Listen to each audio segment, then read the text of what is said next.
13th, 2023. This is the Old Farm District Neighborhood Association's monthly board meeting. It should be a rather calm meeting today, nothing too exciting to get upset about, maybe. That said, we did send out an agenda. If anybody's online and has a question, be sure to raise your hand or just unmute and just interrupt us. So let's start off with city council requests. Essentially, city council had reached out to all the neighborhood associations and asked them for areas of interest that they requested the neighborhood associations would submit to the council so the council can address moving forward or possibly as topics. I didn't get that. What's that all about?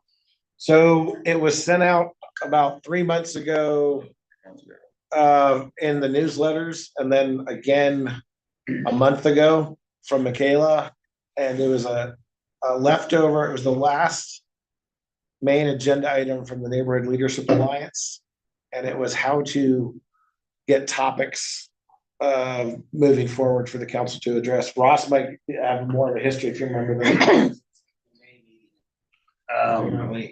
Yeah, I don't remember exactly off the top of my head. I'm sorry. No, that's fine. So I didn't think there was anything left over when the NLA was abruptly stopped. We're abruptly in parentheses.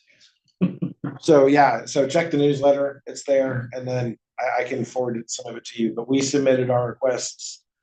The city staff requested a point person. I nominated Brian.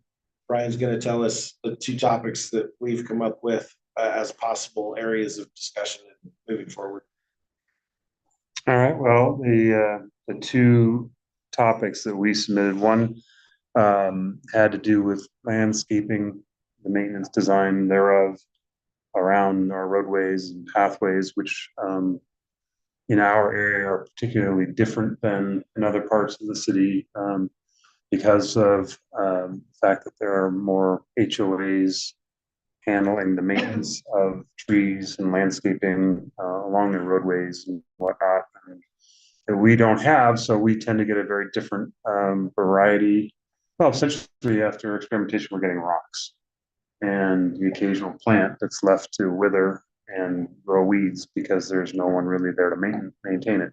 So some of the issues are the choice of plantings, whether they're going to be irrigated, and if so, they're going to be irrigated for long enough for them to get roots that will then be able to live without water after that point, and who might take care of the service of those plants and whatnot during that process. The design of the areas obviously is very important. So that's a topic that could go on for some time on that. But I think we've seen some changes in the way the city does stuff with swales, trying to take water off the roadways and put it into places where plants could grow. But there's a lot of places we've seen where Reed Market and 27th being a couple of examples where they have tried a few things that have been pretty much failures, and not only do they look bad, they also are wasting taxpayer money because they're having to redo them. So perhaps if we had a better handle on what would work up front and a commitment to seeing that be successful, then we wouldn't have to go back and redo these things. So that was one topic that we submitted. The other was largely around public safety. There has been much discussion in the community about whether the law enforcement is influenced by the council, about enforcing, not enforcing various topics. And one issue is around the enforcement of traffic laws. And that includes e-bikes, obviously, is a really hot topic for a variety of reasons. But there is a sense among some that the city police has their hands full with quote unquote bigger issues, so they don't enforce the traffic situations to the extent that they used to. The chief has told me that that part of it that may be in fact the case, although they do cite a significant number of drivers violators over the course of the year, and I forget the exact number quoted, but it was big. That they in law enforcement feel like they have their hands tied to a large extent by state laws. What's the point of writing tickets and citing people for things that don't get enforced? Either get kicked or they don't have, the prosecutors for, or state law just makes it so onerous for them to actually follow up and execute the full prosecution of whatever they write, but they just don't do it. They just feel like they have their hands tied by laws that are created, by the legislature. So those are some issues that are kind of circulating. And one of the thoughts out there is about automated systems for traffic control, and the potential there feels like that is good, because we have a lot of infrastructure that could already support it. It would seem to address the personnel issue. Technology's been out there for decades, probably at least. Like speed trap cameras, or that wouldn't be the language I would use. And in my experience, I've seen traffic cameras used very effectively, and they could be put in the back of police cars or SUVs with the lid up. You could also wire them into some of the existing infrastructure we have around intersections and lights and communication gear that's in place, and plan for it with all the new developments and the new roadways that are getting done. Police wouldn't have to be citing people. Hopefully it would calm traffic down, which seems to be a pretty much a constant theme in almost any issue that revolves around traffic. It's speed and more speed. So citywide, everywhere, and it's not isolated to our NA by any means. And so if that has that calming effect, it would have, and given the volume of the increased volume of traffic that is expected citywide, and in particular our area with the developments that are underway or planned, it's not going to get better. So if there is a place where we could have a discussion about the utilization of technology to address some of these issues, I think it could have very positive effects for the community, for the police, and for just the safety of everybody that's using the roadways, including bicycles and pedestrians. So those are the two issues that we floated to City Council to see if any of those get traction with them, which I think is where we are at this point. As I understand, they're going to take the issues that are submitted to them and see which ones of those sort of fit with their goals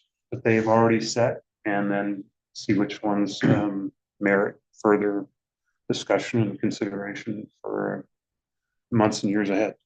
So Jim, just so you know, there was an online form that was sent around. So I don't know. Just reach out to Michaela. She'll be able to. I'm sure that you'd still get the information to her. And on a positive note, Brian was the unfortunate witness of watching somebody drift through a roundabout near the police station a few months ago, and it was just on the news that they caught the people that had been doing it. True. Yes, just like all the stupid people that commit crimes these days, they put it on social media.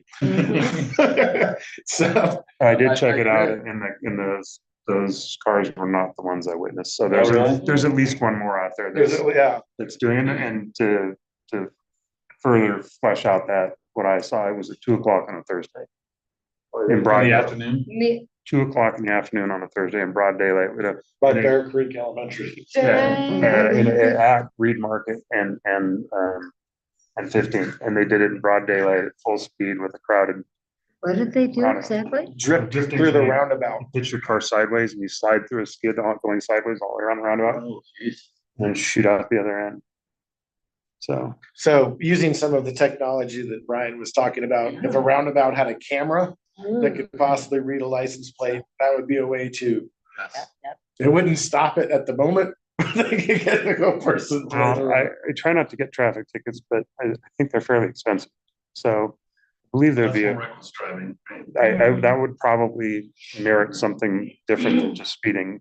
One of And them had a suspended license, so that's reckless driving. Suspended license, so there you that's go. when you go to jail. That's where technology starts to help because it doesn't require significant manpower and it's largely, I believe these tickets are processed and paid to the state anyway.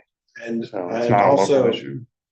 so, the recommendation of the trees and then the irrigation and everything was yours, but Jen has also mentioned that, and certain city staff members have reached out to us in the past about possibly getting, some community, possible input volunteers to help plant some of what we have on rock swales to be, pollinators. So I know Cheryl Howard at the city was looking into that a year ago, and I know Robin Lewis was as well. I don't know. I don't think she is. She's gone. Okay. So, but so I know the city staff is wanting to do that, so if the city council pays attention. The problem with trees, and that Mary Winters talked about that, in terms of enforcement, the trees are supposed to be planted by the contractors, they're supposed to be watered for 3 years. And if they don't thrive in the 3 years, they're supposed to be replaced. There is nobody in the city to enforce it. So the trees like Right. those that were Yeah. planted along Reed Market that were on the public space came with basically a 3-year warranty. Yeah, They're supposed to. there's supposed to be a contractor who plants them and is supposed to take care of them, but there's no enforcement action at all. And there's no one in the city designated to do that. Sounds like an opportunity. Yeah. So should concerns be voiced to the city by a complaint, or, because we've got a bunch along 15th and along Murphy. Yeah. Since that bridge was built, that planted a whole bunch of trees, right? And several of those are dead. It would be good to see those. But it's no more complicated now. Like as Mary was saying, all the city code is largely complaint driven in terms of enforcement. But if you have someone who's supposed to have planted a tree and kept it watered and they haven't, unless they have put up a bond and there's some cash at stake so that you can actually enforce it and make it financially unpleasant if they don't do it. And I understand it, no one is required to put up a bond to ensure that these trees will remain. So it's lack of staff, and I think it's lack of serious motivation to pay attention to those trees. If they had to plant or put up $1,000 bond per tree, I suspect the trees would be watered a whole lot more. So that is definitely something that hopefully we get city council's attention on. So yeah, Brian, did you have anything else to ask? Okay, so then the neighborhood street safety program, the staff has asked all the neighborhood associations once again to move forward for other recommendations. We provided our recommendations, but we also gave our thoughts towards some of the other areas of town, which is sort of a new thought. Ross, I'll let you take the lead on this. Yeah, I just wanted to cover. I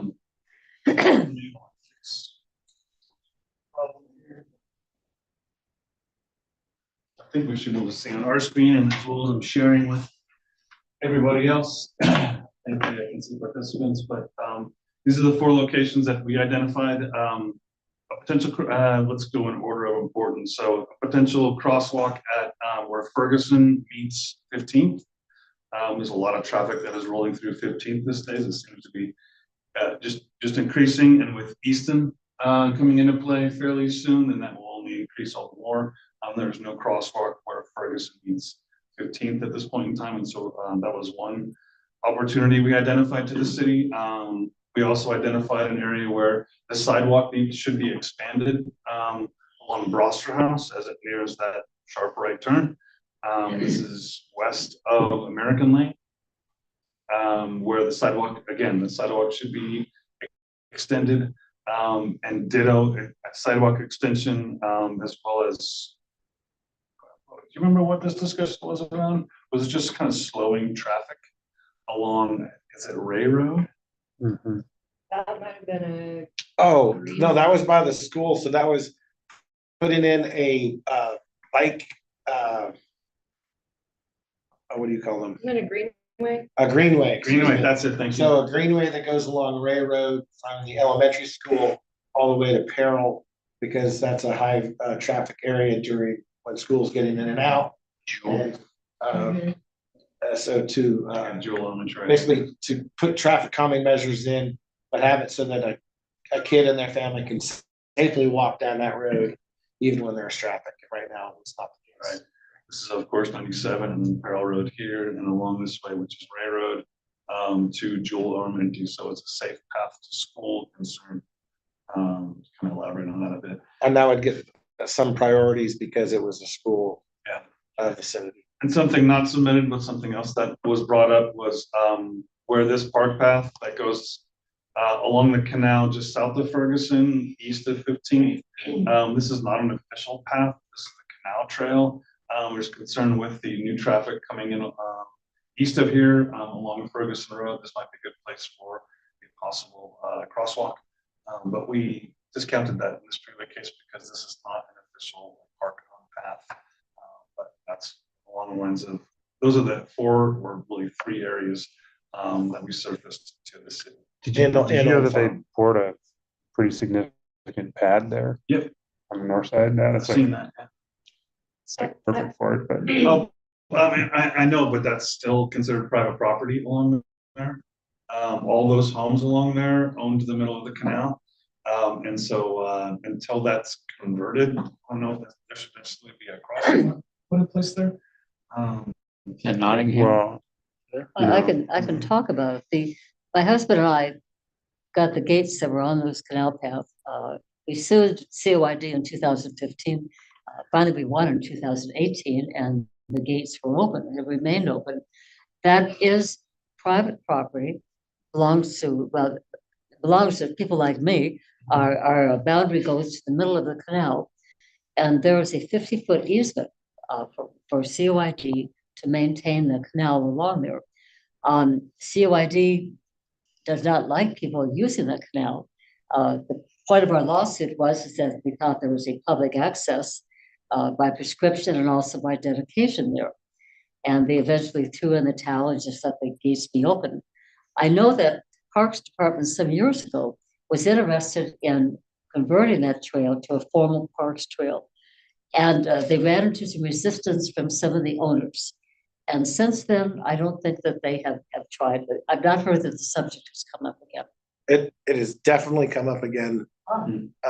Both the Parks Department and the city council are aware of it. It's part of their long-term goals. The question is whether or not they use eminent domain or whether or not it's done peacefully. And they don't like doing eminent domain. No government agency likes to do eminent domain unless they ultimately have to. Railroad. Railroad, I don't even think eminent domain matters. It's just railroad. The crosswalk on 15th, is that like a regular old crosswalk or is that the one that? you remember the one at near Ferguson? That wasn't specified, but It would need to be flashed. it would need to be flashing. I mean, Because you know it, I know it, we're there all the time. Traffic does not stop for anything there. 45 miles an hour. And they're coming over that grade at speed, because they come out of the roundabout at Murphy. well, the speed's 35 miles an hour, right? That's the speed limit. But they're hitting 45 when they hit the crest of that thing, and then they're coming down to the roundabout, so they don't stop for anything. And that's the biggest hesitation. If you put anything in there that wasn't a flashing light, it would actually be hazardous for people crossing right there. I mean, I have concern about that for some of the neighboring homes because it's going to shine into their backyards and whatnot. So I'd be hesitant to do that. They did not put in the flashing lights at the crossing at the canal. There wouldn't be any backyards there to flash. No, when you have a pedestrian activated crosswalk, you have to have lights that illuminate down, Oh, like a street light, you mean? like street lights. That They and- should be, they can be. And those flashing lights illuminate down the road, up and down the road. In this case, north and south. What about That's like, pretty obnoxious if you ask me. so what about one of those traffic calming, what have yous that goes in the middle of it where you walk to the middle of the road? Safety media. There it is. So all of that. That's also So targeted for a we've roundabout. submitted it. We are at the back of the pack as far as projects. There's 8 other neighborhood associations that are getting priority before these are gonna be dialed in. The only difference on this particular one is part of the transportation go bond was creating the north, south, east, west bike corridors, and that is where one of them starts. So it may not become an NSSP project, it may become the bike corridor project. You say there's a bunch ahead of you. Have you heard back from your suggestions? Because I put in 2 suggestions. Southeast Bend, I've not heard anything. So think did there's you still go to give and that, take. were you at that meeting that, I know you were there and you were there, it took place here? Where, so they had 2 meetings, city staff did in the last 3 months. Where all the neighborhood associations that hadn't had their projects chosen yet got to submit, and then you got to vote on them. Some of those are still available for discussion. If not, I know that's another topic that I can give you either information on or anyone. I know they sent out a notice, to the association to submit by Right. November or something like that. November And we 3rd. did, once I got my board. We have not heard back at this point. And I haven't heard back either, so. And there's still 4 or 5 NAs that have not, or districts, whatever we're calling this now, that have not submitted, so I think that there's still a process on intake before they're being evaluated. And if anybody online has any, please email oldfarmbend@gmail.com and let us know if you have any suggestions for street safety concerns around Old Farms. Russ, I have a, sorry. I was just gonna say, and anything, if it's an immediate safety concern, the city has created a new service request form on their website, which I believe we were supposed to add to our website. If I haven't done it yet, I'll double check. And that is for anything from getting a pothole fixed, or if people keep running stop signs, that is something, as you mentioned, Karen, things typically work on a complaint-driven basis. So this is the way to easily complain. That's all that I had for street safety. Along, not exactly stuff, but to that point, I was wondering, a couple of years back, I think, you said in an email that projected roundabout at Ferguson to 15th was part of the Easton Traffic Mitigation Plan. And have you heard anything further to that? James and I have gone back and forth on that a few times. So it is part of the long-term But is it tied to transportation Easton? system plan. It is not, there's no funding for it as of now. But it's part of the not part of the development, No. but it's also not part of any mitigation for the development. That's So there is a possibility that the development not on Easton, but along Ferguson, that big condominium apartment complex and the affordable housing complex. oh, okay, on Magnolia. So if that's the case, then when those get built, their STCs will help go to upgrade that. But so then just to the east of that development, the commercial properties would likely be on the hook for the other roundabout on the other end of Ferguson at 27? So the Ferguson roundabout on 27th Street has another thing that's gonna trigger it, and that's basically Stevens Ranch development. That will trigger it, not the commercial side of on the other side of the road. So well, the commercial side would, but that's gonna be last. That's like years out. decades. Well, at least, yeah, I mean, I think it's like 60 or 80 acres of light industrial is one of the main things that's guaranteed, but as. And that's north of Ferguson, east of 27, right? Kind of in this. That's where the trigger is. Yeah, so there's a huge rectangle right there that's one lot, and then you've got the new library going in, but the library is not, it's gonna trigger a roundabout Here. there. But where Ferguson hits 27th Street, it's a whole different design standard due to the way there's a hill that probably needs to be completely taken out to make the road safe. That's where the guy lost it that hit me. Pardon me? That hill's where the guy lost it that hit me. Yeah. That basically that hill creates a downgrade, and they don't want that downgrade going into a roundabout. So How fast was he going? Too damn fast. Losing it on that hill that I'm always braking to go right under Ferguson.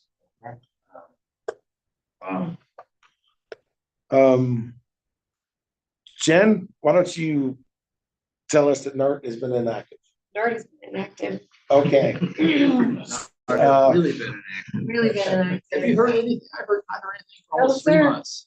Jim, that is, we were having that exact conversation before you walked in the door. We have heard nothing. She's gonna reach out to Joette, see how Joette's doing. But I haven't gotten an email, text, or anything from anybody. Yeah, because the last NARC meeting I attended, there was, I think, 2 of them in August.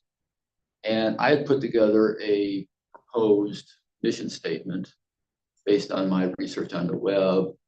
And then a guy from, I forget his name right now, but he was fighting it tooth and nail, and I just wanted to kind of change a couple words in the existing one, and I didn't think that was sufficient. So somebody was supposed, so a lady's supposed to go back and, come back.